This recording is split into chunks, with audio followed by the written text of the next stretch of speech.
asking people to stay away from the water. And the message, in fact, from Berkeley is saying stay off West Frontage Road, the Berkeley waterfront, Tom Bates Field, I-80 freeway, Aquatic Park, and all that would be considered tsunami zone. Okay, I think we want to get into, bring in Drew Tuma, because we're just seeing, Drew, it looks like the tsunami warning is canceled. Is that right? Yeah, I do want to get you. This just came in within the last 60 seconds or so from the National Tsunami Warning Center. The tsunami warning is canceled for all areas along the coast in California and Oregon. They have been looking at the buoys.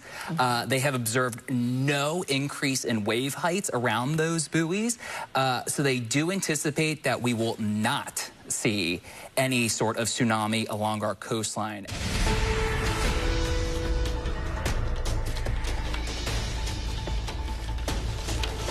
Evacuations underway right now as a tsunami warning is in effect for parts of Oregon and Northern California after a 7.0 earthquake. Good afternoon, everyone. I'm Kira Phillips. We do begin with breaking news. The U.S. Geological Survey saying the earthquake hit just off the coast of Humboldt County in Northern California around 11 a.m. local time. Our Alex Stone joins me now with more. We've been listening to the coverage out of San Francisco. Our ABC affiliate, Alex KGO. What more do you know at this hour as you're covering things from L.A.? Well, Kira, a bit more breaking news. We understand the tsunami warning was canceled just a moment ago. That's all the way from the Oregon border down to the Bay Area, where there had been concern that it was going to come ashore. We have been waiting. We've been watching for anything. Nothing has been seen. No reports that we've gotten. We don't know of any major damage from the earthquake itself, the 7.0. But now it was waiting for that tsunami and the potential that a wall of water, a big wave, would come ashore. And it looks like that now is not going to go on. The USGS has just canceled that as we are getting the details right now. And so far, nothing has been seen coming ashore. Okay, so this is good news. Tsunami warning has been canceled. So I guess, are officials still wanting folks to stay inside? Because there was a huge concern. Oh, it looks like we're bringing some live pictures right now, trying to keep, it looks like a lot of looky-loos heading to the coast. No surprise, Alex, to want to see what's going on. We even saw surfers out there in the waves. Not surprised by that as well. Growing up in California, you and I both know can't stop a surfer even when there's a threat of a tsunami. But in all seriousness, what does this mean for people living along the coast there in Northern California? Yeah, you know, it's a good question. In those pictures right there, right along the beach, they've been telling people to stay away from the water. But as you mentioned, people have been going there anyway. Surfers have been going. They've been in the water. And now we would assume that they're going to say that this is the all clear, that people don't need to worry about a tsunami coming in. The time had already gone by in much of Northern California, the Bay Area. The concern was going to be in about 9 minutes from right now. So the concern time was ending in much of the state, but this now being the all clear coming in. All right, well, that's good news. Alex Stone, thank you so much. Definitely takes this story down a notch, but we still want to bring in the Assistant Coordinator, William Barnhart, from the United States Geological Survey Earthquake Hazards Program. Okay, we don't have a tsunami warning anymore. That's good news. What more can you tell us at this moment?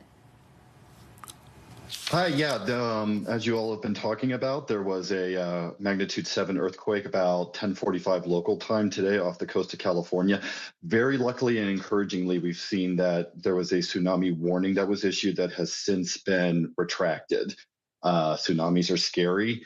It's good to see that there were people taking protective action to seek higher ground, and people should still continue to listen to local officials. But NOAA has removed that tsunami warning. That's consistent with the type of earthquake that occurred offshore. So we're not necessarily surprised to see that there was no tsunami, but again, really encouraging to see that that didn't happen. This was a decent-sized earthquake. A lot of people felt this. People who get earthquake early warnings throughout California and Oregon likely received the warnings for this earthquake. And there will continue to be earthquakes after this that people might feel. We've already seen about a dozen or so aftershocks. None have been particularly large, but there might be a few aftershocks that people feel and can cause more shaking that result from this earthquake. But again, as I think was previously mentioned, a little bit of a dodged bullet here because there's no tsunami and the earthquake was far enough offshore that most of that strong shaking was underwater. And as you mentioned, and I grew up in Southern California, Northern California as well, so something like this doesn't necessarily surprise me. But we also know, William, there can be surprises. Well, this is no surprise seeing the surfers out in the water, right? There's always the risk takers, even though they're told not to do this, that still head out there because they want to catch a good wave. But when talking about subsequent earthquakes, you know, what else are you tracking here? What are your biggest concerns? Even though we seem to have dodged a bullet, like you said, what are you still concerned about and still tracking at this hour? So we will continue to locate earthquakes that the aftershocks that occur from this earthquake. We're always concerned that some of those aftershocks could be strong and people could feel those. There's always a very small chance that there could be a larger earthquake. That's unlikely, but it is possible. So it's important for people to know what to do if there is an earthquake and they feel an earthquake, which is that they should drop, cover, and hold on. Get under a table, hold on to the legs, and protect yourself from the shaking. If you're near the coastlines, once the shaking has stopped, go to higher ground in case there is a tsunami, and always listen to the local officials when a tsunami warning or advisory is issued. William Barnhart, appreciate you zooming in. Thank All right, you. let's bring in Angie. You bet. Let's bring in Angie Lux now, project scientist for earthquake early warning at the Berkeley Seismology Lab. So, Angie, this was a massive earthquake, no doubt. What's your biggest concern right now, talking about aftershocks? And, I mean, William seems to think we've dodged a bullet here, but clearly we have to be on guard for a period of time. Sure, absolutely. This was a pretty moderate earthquake. Magnitude 7.0 is a large earthquake.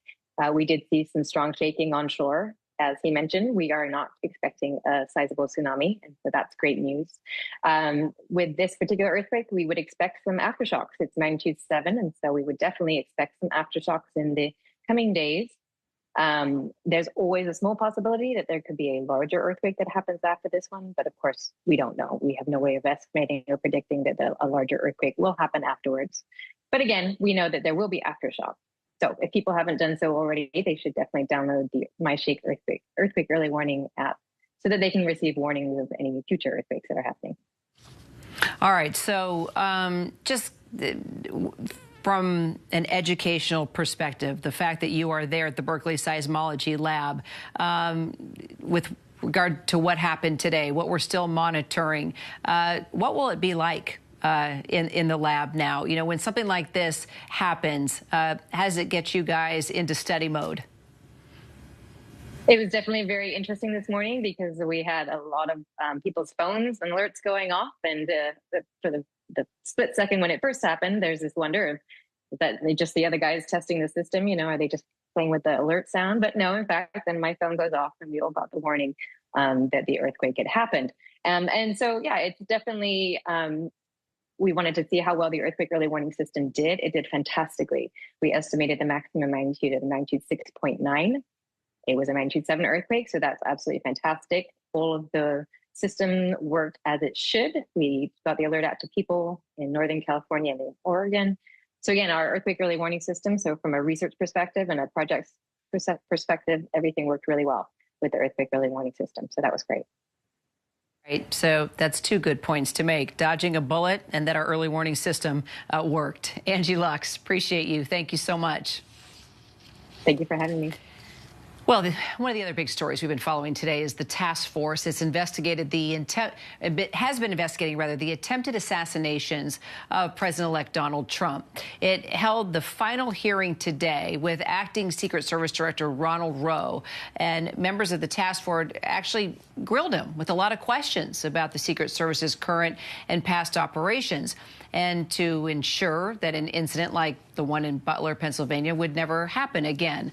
Democratic Congressman Jason Crow is the ranking member of the House Task Force. He joins me once again. Welcome back. I know it's pretty busy there on the Hill today. There's a lot going on, Congressman. But before we just get your take on the investigation and how today went, we've got to ask you about this fiery exchange. It went a bit off the rails today during the hearing when Roe and Congressman Pat Fallon got into it. We just want to take a listen, and I'd love to kind of get your feedback on what went down. I actually responded to Ground Zero. I was there going through the ashes of the World Trade Center. I was there at Fresh Kills. I'm not asking you that. I'm asking you, Congressman. were you the special agent in charge? To show respect You were not. for a Secret Service member that died on 9/11. That you're trying to be. Do not invoke 9/11 for political purposes. Oh, I'm not. I'm invoking this. You are, sir. Gentlemen, and you are out of line. I would like to ask him a question, please. You are out of line, Congressman. Don't try to bully me. I am an elected member of Congress, and I'm asking you a serious question, and you are playing politics. I am a public servant who has served this nation, and you won't answer the question. On our day, on our country's darkest day. Committee will come to order. Congressman, I guess first I want your reaction when that went down. What were your thoughts? And then, of course, I'm sure you were disappointed that it took away from the true point of today's hearing. But please, just your thoughts on what happened today. Well, it didn't take away from the point of the hearing. It was 2 minutes of a 2-hour hearing, and it doesn't tell the story of the actual hearing. You know, there were 13 members of Congress who have done 5 months of really hard investigative work that have told a thorough and comprehensive story of the security failings at Butler, and they've come to the hearing and to that work with clear-eyed precision. And you saw that during the rest of the hearing today. So it's not really worth spending more time on a 2-minute exchange. The story of this hearing was one of bipartisanship and us fulfilling our obligations that we were given by Congress to tell the story of the security failings. Point made. The task force has been investigating these 2 attempts on Trump's life for months now. What have you been able to find since we last talked? Well, we've reviewed tens of thousands of pages of documents, conducted over 45 transcribed interviews of law enforcement agents at all levels of government. We've done classified briefings. We've done open hearings, closed hearings. We have done a lot of work. We've had incredible staff.